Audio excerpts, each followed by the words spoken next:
പെണ്ണ് കേസിൽ ഇപ്പൊ ഞാൻ ആദ്യം രണ്ടുപേരെ കുറ്റം പറയേണ്ടി വന്നു. പക്ഷെ അതിനേക്കാൾ പറ്റി പെണ്ണ് എന്ന് പറഞ്ഞാൽ അതിനെ പറ്റി ഞാൻ നല്ല റിസർച്ച് ചെയ്യുന്നുണ്ട്. ഇപ്പൊ ഇന്ന് ഞാൻ ഇപ്പൊ വീട്ടിലുണ്ട്. അപ്പൊ ഞാൻ വീട്ടിലെത്തുമ്പോ ഈ പറഞ്ഞ പോലെ ഇവിടുന്ന് വിളിച്ചുകൊണ്ടായ ആളും ഇവിടെ എത്തിയിട്ടില്ല, ഈ പറഞ്ഞ പോയ ആളും ഇങ്ങോട്ട് എത്തിയില്ല. അപ്പൊ എന്താ കാരണം എന്നുള്ളത് അത് അവർക്കേ അറിയുള്ളൂ. പക്ഷെ എന്നെ സംബന്ധിച്ച് ഞാനിതിൽ നോക്കുന്നത് ഇതിന്റെ അന്തർലീനമായി കിടക്കുന്ന അർത്ഥഗർഭങ്ങളെയാണ്. അതായത് ഈ പെണ്ണ് എന്ന് പറയുമ്പോ പഴയ ഒരു ചൊല്ലുണ്ട്, പെൺബുദ്ധി പിൻബുദ്ധി.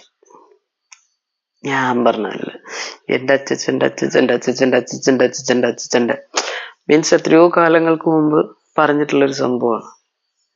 ഇവര് ചെയ്യുന്നത് എന്താകട്ടെ, നോ പ്രോബ്ലം. പക്ഷെ ഇവരുടെ നാളുകളാണ് പ്രശ്നം. അതായത് ഒരാളുടെ നാള് ചതയാണ്, ഒരാളുടെ നാള് ചോദ്യമാണ്.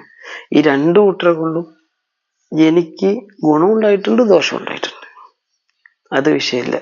ഇനി എൻ്റെ അടുത്തേക്ക് ഗുണമായിട്ടും വരണ്ട, ദോഷമായിട്ടും വരണ്ട, എനിക്ക് അത്രേ പറയാനുള്ളൂ. അതായത് ഞാൻ പോക്കില്ല.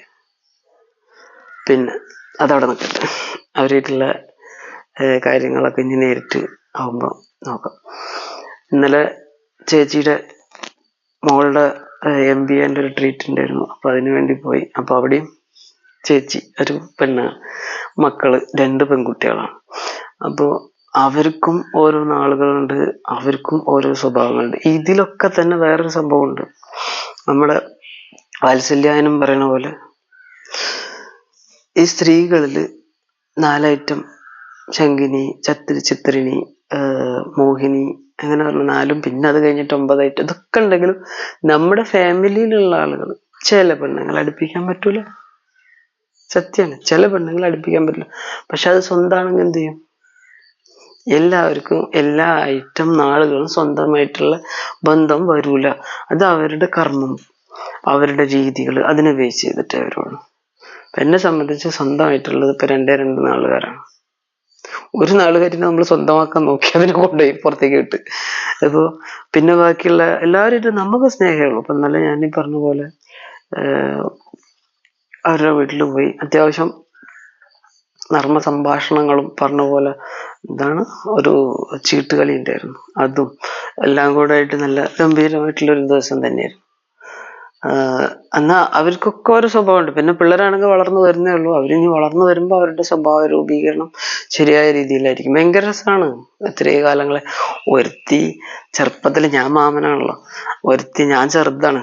അപ്പൊ എനിക്കൊരു ഐഡിയ ഇല്ല. ഗുരുവായൂർ അമ്പലത്തിൽ കൊണ്ടുപോയി എന്റെ മടിയിൽ ഈ കാരണന്മാരൊക്കെ കൂടി ഇരുത്തി തന്നു. ഇല്ല, അവളാണെങ്കിൽ എന്റെ മടിയിൽ മൂത്രയിച്ചു. എനിക്കറിയില്ല. അപ്പൊ ഞാൻ പറഞ്ഞു, വല്ലിച്ച ഇതാ കുട്ടി മൂത്രയിച്ച്, മുണ്ടണ്ട. മീൻസ് അത് അന്ന് എന്റെ പ്രായത. പക്ഷെ ശരിയായ രീതിയിൽ അതല്ല. അപ്പൊ തന്നെ ഒന്നുകിൽ ഇവര് അതിനുള്ള സേഫ്റ്റി ഒരുക്കണമായിരുന്നു. പിന്നെ അത് വിട്. അപ്പൊ ഞാൻ ഇവളെന്നും കളിയാക്കും, എടി എന്റെ മടിയിൽ മൂത്രയിച്ചു. അപ്പൊ അവൾ എന്നെ കളിയാക്കും, മാമാ എനിക്ക് കൃത്യമായിട്ട് ടോയ്ലറ്റ് എവിടെയാണെന്ന് അറിയാമായിരുന്നു. അത് തമാശയൊക്കെ എടുക്കണ്ടുള്ളൂ. അവളെ കൊണ്ട് വേറെ ഒരു ബുദ്ധിമുട്ടില്ല, എന്നെ കൊണ്ട് അവൾക്കും ബുദ്ധിമുട്ടില്ല. അത് കോമഡി. പക്ഷെ ജീവിതത്തിലെ ഓരോ അർത്ഥഗർഭമായ സാഹചര്യങ്ങൾ വരുമ്പോൾ അവിടെ നമുക്ക് ഉപദ്രവം ഉണ്ടാകുമ്പോൾ, ഇപ്പൊ കഴിഞ്ഞ തവണ ഇപ്പൊ ഈ പെണ്ണുങ്ങൾക്ക് വേണ്ടിയിട്ടാണ് ഞാൻ ആ കുറ്റഴിച്ച സംഭവത്തിൽ പ്രതികരിച്ച് അതിന്റെ ഫുൾ അളവും കാര്യങ്ങളും തിട്ടപ്പെട്ടപ്പോ ആർക്ക് മനസ്സിലായത്, എന്റെ നേരെ പെങ്ങളെ കെട്ടിച്ചു കൊണ്ടുപോയ ആ അദ്ദേഹത്തിന് കറക്റ്റായിട്ട് മനസ്സിലായി അവിടെ നമ്മളെക്കാളും സ്ഥലം അവർക്കുണ്ട് എന്നുള്ളത്. അപ്പൊ ഞാൻ മൂപ്പരോട് ചോദിച്ചു, ഇപ്പൊ ഞാൻ ഒന്ന് പ്രതികരിച്ചതിന്റെ കാരണം എന്താന്ന് മനസ്സിലായത്. ഇന്നിപ്പോ ഈ വിളിച്ചുകൊണ്ടതിന്റെ ഫുൾ സപ്പോർട്ട് മൂപ്പരതാ. മൂപ്പരൊരു കാലത്ത് മനസ്സിലാക്കും അത് ശരിയായിരുന്നോ അല്ലേ എന്ന് മനസ്സിലാക്കും. ആ ഒരു കാലഘട്ടം എന്തായാലും വരും, ഉറപ്പാണ്. ഇനി എന്റെ നെഞ്ഞത്തേക്ക് കയറാൻ വരണ്ട എന്നുള്ള രീതിയിൽ മാത്രമേ എനിക്ക് പ്രതികരിക്കാനുള്ളൂ. അല്ലാതെ ഞാൻ ആർക്കും ഒരു ഉപദ്രവം ഉണ്ടാക്കൂല. എന്നെ ഉപദ്രവിക്കാനുള്ള ഏതെങ്കിലും വകുപ്പ് ഏതെങ്കിലും രീതിയിൽ ആരെങ്കിലും പ്രതികരിച്ചാൽ നേരല്ലോട്ടോ, അപ്പൊ മാത്രം ഞാൻ ചിലപ്പോ അവള് പറഞ്ഞതിനേക്കാൾ അപ്പുറത്തേക്ക് വലിയൊരു ഭ്രാന്തനായിന്ന് വരും. ഭ്രാന്ത് എൻ്റെ ഉള്ളിൽ നിന്ന് ഞാൻ പുറത്തേക്ക് എടുക്കും. എല്ലാ മനുഷ്യന്മാർക്കും ഉണ്ട് ചെറിയ ഭ്രാന്ത്.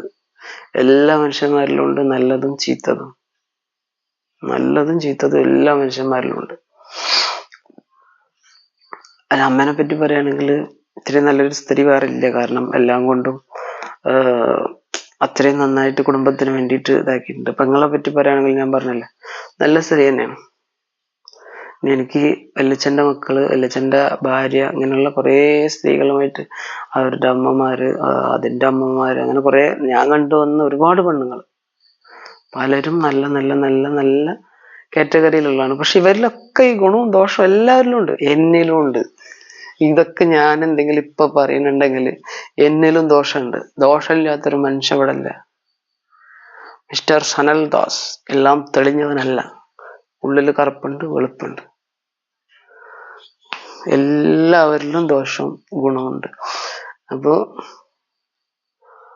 മരണത്തിന്റെ ശേഷം വെള്ള പുതപ്പിച്ച് ഇവര് കിടത്തുമ്പോ എനിക്ക് എണീറ്റൊന്നും പറയാൻ പറ്റൂല എന്റെ രീതിയിലൊന്നും. അപ്പൊ ഞാൻ ജീവിച്ചിരിക്കെ കാണുന്ന ചില കാര്യങ്ങൾ അത് ഞാൻ തുറന്നു പറയുന്നതാണ്. അതിപ്പോ ഏത് കൊലകൊമ്പന്റെ അടുത്തുള്ള മിസ്റ്റേക്സ് ആണെങ്കിലും പറയും. പ്രധാനമന്ത്രിനെ പറ്റിയുള്ള മിസ്റ്റേക്സ്, രാഷ്ട്രപതിനെ പറ്റിയുള്ള മിസ്റ്റേക്സ്, ഇതൊക്കെ ഇപ്പൊ ഞാൻ പറയുന്നതുകൊണ്ട് എനിക്കൊരു കാര്യമില്ല, എനിക്കൊരു പ്രയോജനമില്ല.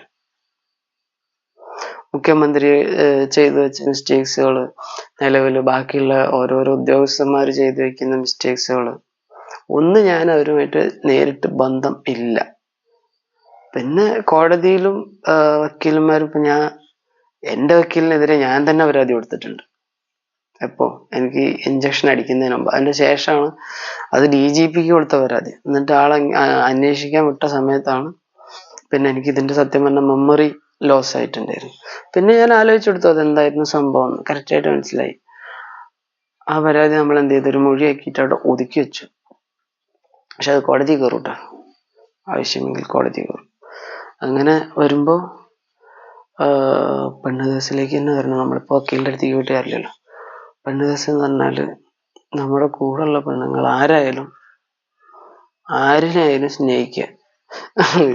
നല്ല രസമുണ്ടായി. ഇന്നലത്തെ അവിടെ പോയപ്പോ കൊച്ചു പെണ്ണ് മകള് അച്ഛനെയും ചേച്ചീനെ വിളിക്കാറില്ല. അപ്പൊ പിന്നെ എന്നെക്കാൾ രസം ബാക്കി അമ്മ പറഞ്ഞാണ്, ഇവിടെ ആരും വിളിക്കാറില്ല മൂത്ത് ഇത് പേര് മറ്റേ ബഹുമാനം അവൾക്ക് ആരോടും ഇല്ല, എല്ലാരും പേരാണ്. പക്ഷെ എന്നെ മാമാന്ന് വിളിക്കട്ടെ, ഏത് വിധത്തിലാണോ.